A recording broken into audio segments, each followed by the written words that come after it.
Hello বন্ধুরা, আমার channel easy cooking with নাসরিনে আপনাদের সবাইকে স্বাগত জানাচ্ছি।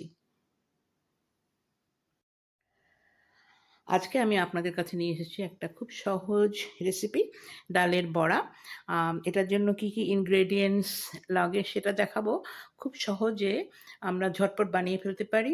আর এটা বিকেলে চায়ের সঙ্গে বিশেষ করে খেতে খুবই ভালো লাগে। আমাদের সকলের খুব ফেভারিট।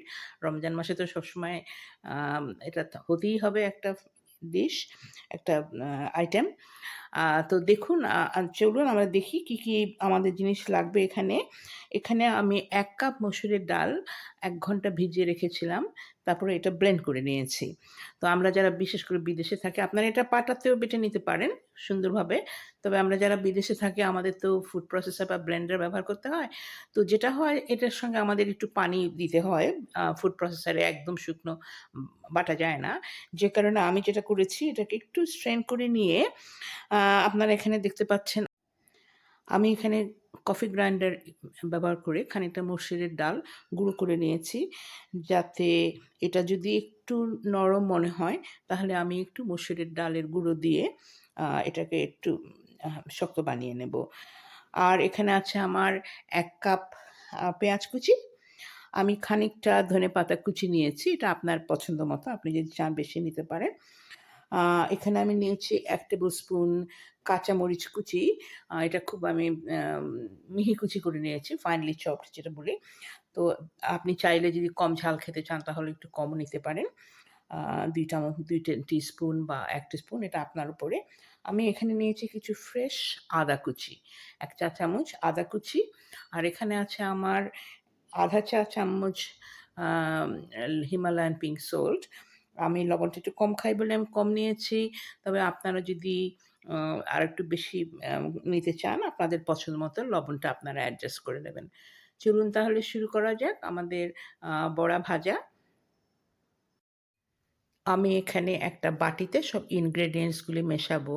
তো আমি ১ম এ ডালটা নিয়ে নিচ্ছি। আম তারপরে দেখুন এখানে একটু ডালটা নরম মনে হচ্ছে। তো যে কারণে আমি এই একটু ডালের গুঁড়ো এর মধ্যে মিশিয়ে একটু এটাকে শক্ত করে নেব।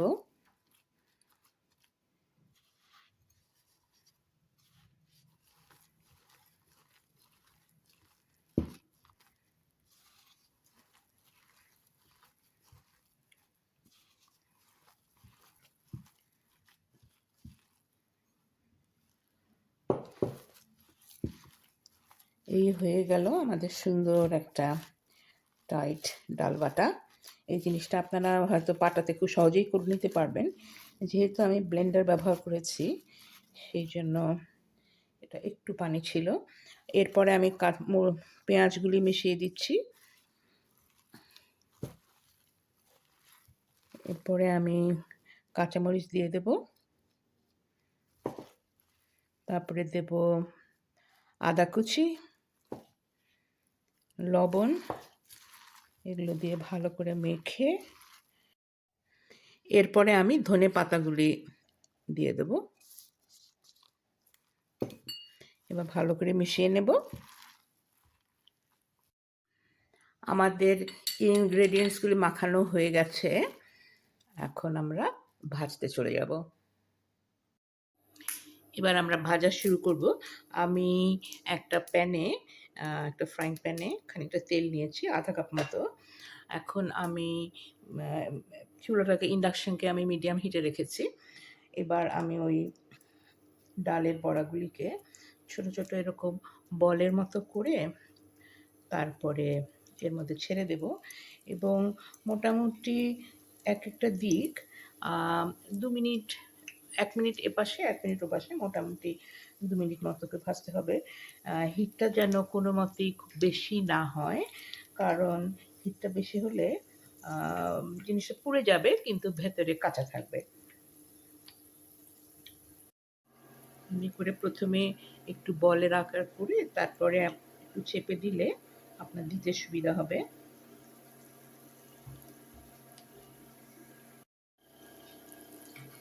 বড়াগুলিকে একটু সময় নিয়ে মিডিয়াম হিটে আস্তে আস্তে ভাজলে আপনার বড়াগুলি ক্রিস্পি হবে।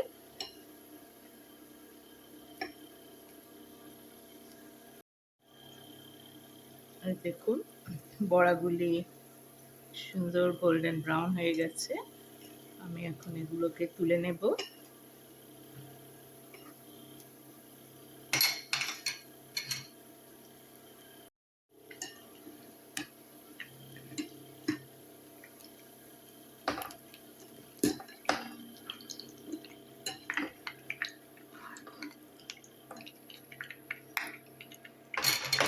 এরপরে আমি আবার শেষ ব্যাচটা ভাজবো।